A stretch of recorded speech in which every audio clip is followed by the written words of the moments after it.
guys, so I'm really excited to make this video. This is actually my very first pregnancy kind of vlog bump date video. So I've been holding on to this secret for a couple months now, but I'm officially excited to tell you about my pregnancy. So I am kind of nervous, I don't know why. So this is going to be my first trimester kind of symptom updates, recap and all that, and I'm going to share you my experience because the last 3 months I have definitely been watching like YouTube videos and reading my app every single day, trying to find out as much as I can, and it really helps to hear from other women who are kind of going through the same thing. So I wrote down what symptoms I have, as well as some products I got and what worked and what didn't work for me, and maybe it will help some of you guys because I definitely took a lot of tips from like mamas to bees and moms and all that. So just kind of a recap, I am currently 14 weeks and like 5 days. So the first trimester is technically the first 13 weeks. So I wanted to wait for the 13 weeks to be done before filming this video.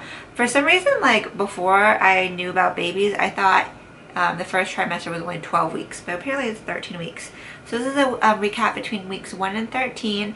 And then I think I'm going to do like every 2 weeks a bump date. Like the next one I'll do will be like 14 and 15 weeks, 16 and 17.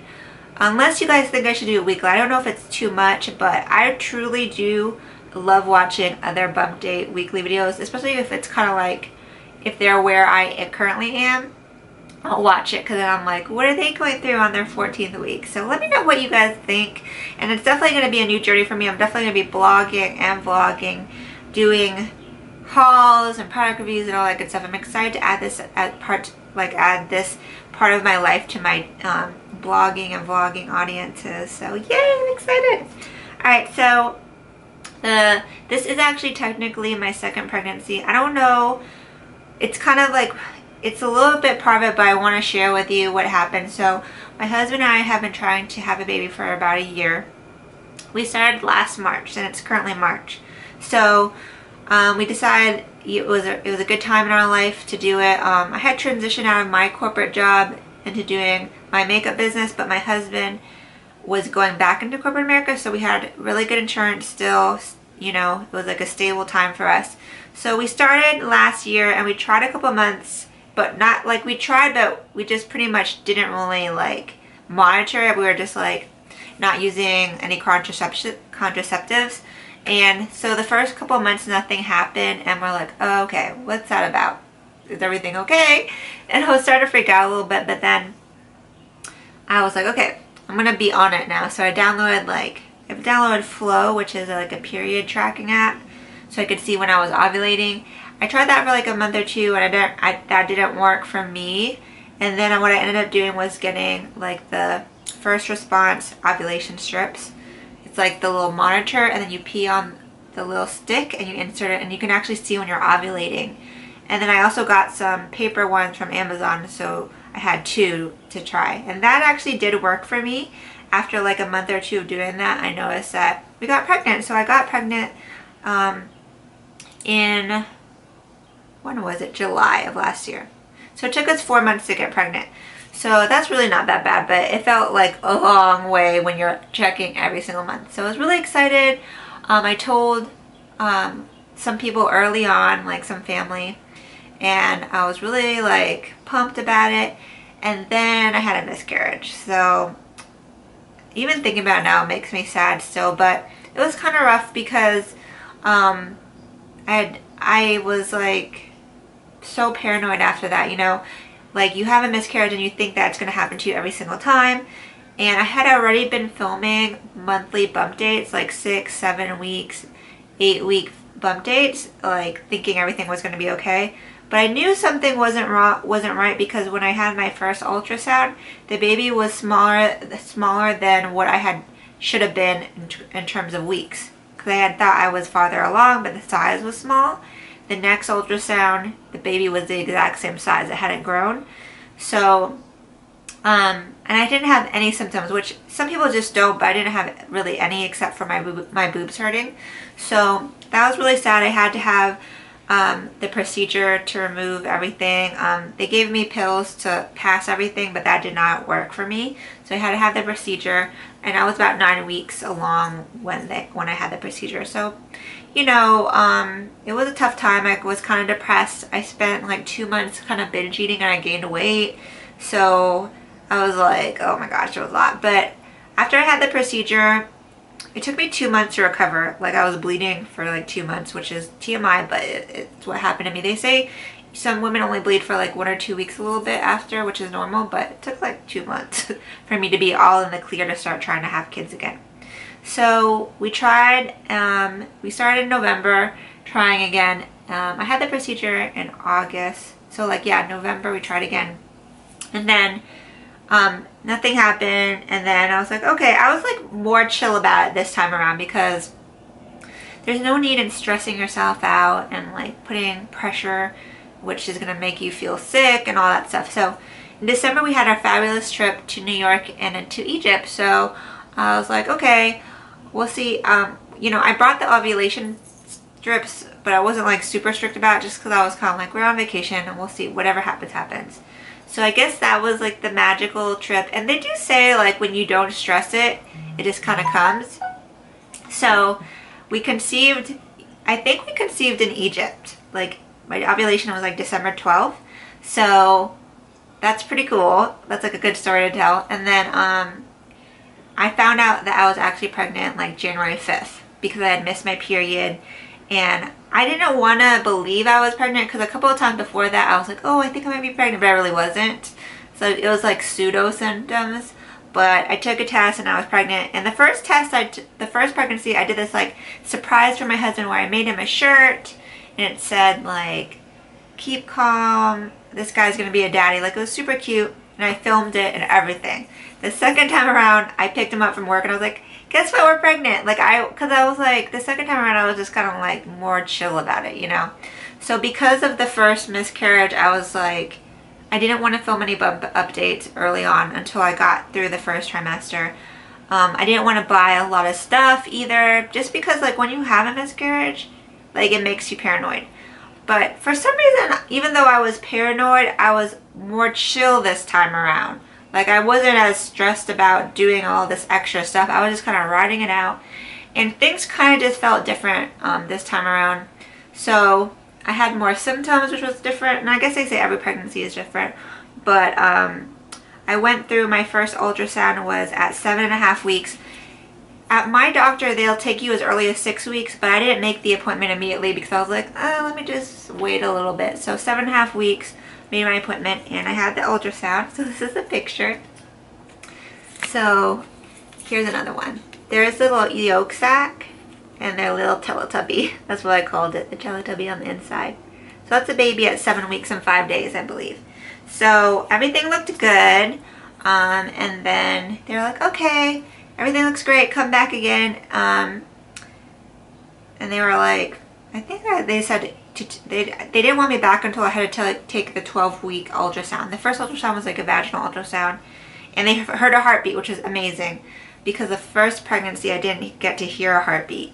The second one, I heard a heartbeat at the first ultrasound, and the second ultrasound they sent me to was actually at a special prenatal clinic here in Atlanta at Piedmont Hospital, and they did my 12-week ultrasound with the belly.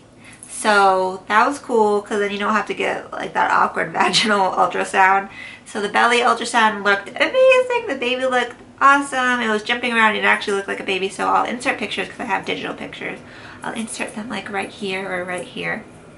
So everything looks like it's good. I have my next appointment at 16 weeks. And then the next big ultrasound at that same prenatal clinic at 20 weeks. So everything looks good. I'm just kind of taking it easy. I'm going to share with you how my first trimester went, my symptoms, and what I bought. I only bought things that kind of pertain to symptoms. I didn't try to buy clothes or baby gear or anything like that because I didn't want to jinx myself. I don't know if it's just me, but I'm going to show you what I got, and then I'm going to show you or tell you about my symptoms. So I made a list on my phone so that way I could kind of keep track of what I was feeling. So the very first thing that I felt was my boobs.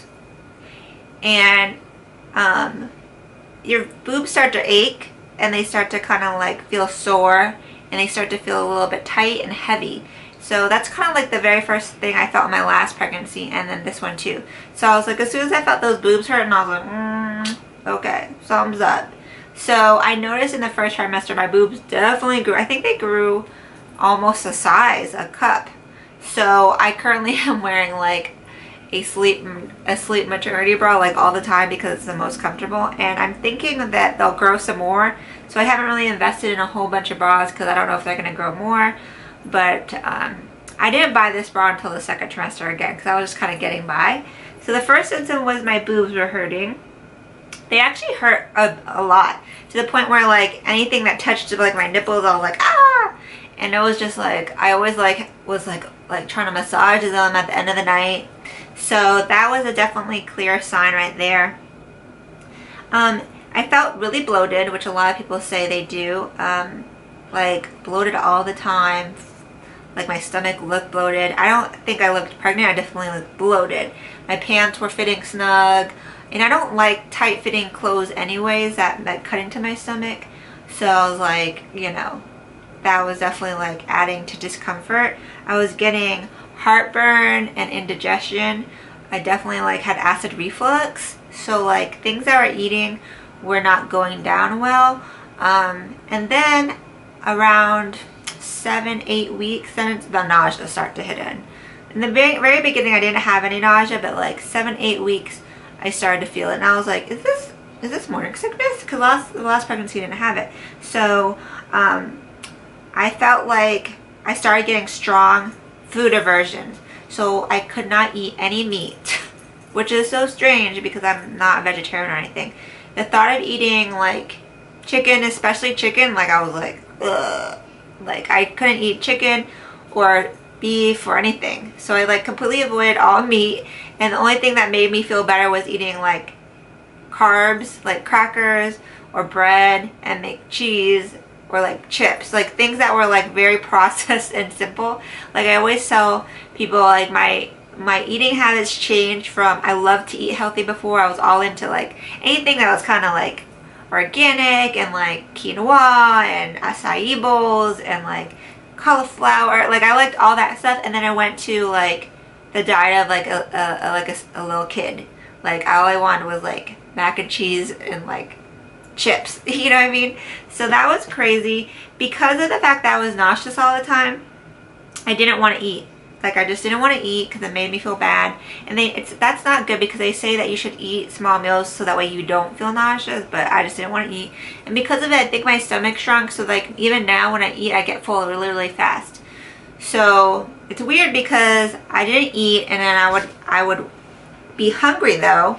And then at night, especially at night when I was sleeping, I would get intense hunger pangs because I hadn't been eating. So that was crazy. Okay, so to help combat the nausea, one of the things I definitely like went for was ginger. So everybody I think knows that ginger helps with tummy aches or nausea or just feeling sick in general. So I went on a ginger kick. I bought ginger ale. I used ginger tea, which I already had, ginger snaps, and then I didn't really feel like any of that helped me that much. So I saw that a lot of people had gotten this Jinjin's Chewy Ginger Candy, and I bought this on Amazon, and this is super strong. Like it's like you get a kick of ginger, and it's really chewy and sticky, but I felt like it helped. Like as soon as I put it in my mouth, like it was so strong that it kind of like shocked my system.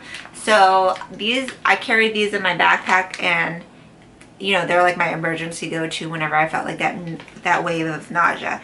I didn't actually throw up at all. I definitely dry heaved a couple times, but I don't, like, I'm definitely not the type that throws up. Like even when I want to throw up, I just can't. It's just like a thing. Even like back in my like, you know, wild party days, even when I was drunk, I like didn't throw up even though I really wanted to. So I sometimes wish I could just so I would feel better, but I just had to deal with the nausea. So my morning sickness was not in the morning. It like lasted all day pretty much. So it was just kind of like, you know, it just came in waves, you know. Sometimes it was alright, but then it would come back. So the ginger helped. I also bought Frankie Pop Drops. So this is something that I heard a lot of people using. I bought these on Amazon. It comes in assorted flavors, but the ones that I like best are the tangerine and the raspberry. The green and yellow ones, the sour apple and sour lemon and green apple, were a little bit too sour for me. So I felt like these actually just tasted like candy, like hard candy. See, they just look like a cough drop, but they're just like, they taste like sweet candy. And they helped, but I feel like it was more like of a placebo effect. And because I was distracted sucking on something that tasted good, I don't know if they really kind of solved the problem. So then I tried the acupuncture nausea bands. So this one is called C-Band Mama. So they're little like wristbands you put on that are made out of like kind of sweatband material with a little circle dot. I lost mine like last week. I can't find them, but the hard dot presses into this pressure point, which is supposed to help. And they weren't a miracle worker, but I just kind of felt better wearing them. I would wear them all day. I did whatever I could that was natural to kind of combat it. I asked my doctor about it, and she said to take B6 and Unisom. And I bought those on Amazon too, because for some reason I couldn't find regular B6 in the store. So B6 and Unisom, the combination together actually mimics a drug called, I think it's called like Decay or something like that, which is a drug they prescribe for morning sickness. But it's cheaper, and then you don't need a prescription. They said it's the exact same ingredients. So I didn't take that because for some reason my husband was like so weird about like taking the sleeping pills. So I took the B6 and then that didn't work on its own. And then I took the Unisom on its own once my doctor told my husband to his face like it's perfectly safe. And I actually like Unisom because it makes you sleep through the night and you don't wake up with the nausea and the upset stomach. So to me, like, it's a perfectly safe combination, but I'm kind of over it now. So I have them just in case it kind of hits again. But I feel like the best thing for me that really fixed everything was sleep. So I took a lot of naps during the day, slept long at night, and sleep just made not only my nausea feel better, but the intense fatigue that you get in the first trimester, that made me feel better. I just had to sleep it off. Like when you're sick, you just kind of need to sleep it off sometimes. So naps was definitely a good thing. So the last symptom was that I found myself like very hormonal in terms of anything on TV made me cry. The Olympics in particular, like I cried so many times anytime like someone from the US won or like as they played their stories. I just cried. So I don't know if if it was a pregnancy. I think I'm blaming it on the pregnancy. But I was just super emotional, and I definitely had some instances of pregnancy brain where you just forget stuff and you don't know. It's like I'm usually very organized and on top of things and I remember things, but I'm starting to notice that pregnancy brain is creeping in.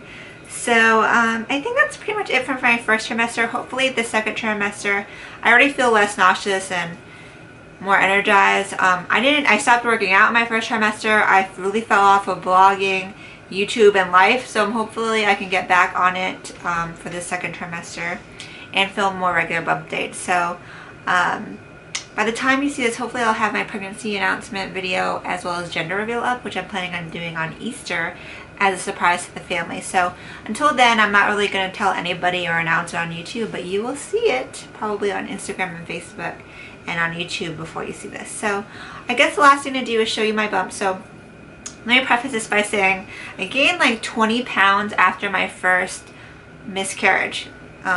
Because I was eating super clean before that. Like I was getting colonics, eating clean, detoxing, and then I just gave up and I gained back 20 pounds because I gain weight fast. Like if I'm not on it, I gain weight and I just kind of like fell off. So my stomach has never ever been flat. So this might look like a pregnant belly, but to me this just kind of looks like my normal stomach, but a little bit more bloated. So for all the like curvy girls out there who can relate, sometimes there are times where I look really pregnant. I don't know if it comes and goes. It's weird. So I just have on leggings right now, so I'll show it to you. Hopefully you guys can see. So I'm noticing it's starting to show more now. So technically this is like a 14, almost 15 week update, but I have on some LuLaRoe leggings and you can see Hopefully you can see what this looks like. So it just looks like a little thick. It doesn't really have like a huge bump. And this little pooch that's right here, that's always been there. I've always had a pooch, no matter what size I am. So from the front, it just looks a little thicker. So that is pretty much it for my first trimester update. Share some of your symptoms and what remedies work for you so we can all like learn from it in the comments below. So I'm excited about the second trimester, so I'll film the 14 and 15 week in about another week and a half when I'm done with my 15 weeks. So I'm excited about that, and hopefully you guys like these videos. Give a thumbs up and let me know if you want to see more. And until next time, I hope you guys have a great night. Ciao, Bellas.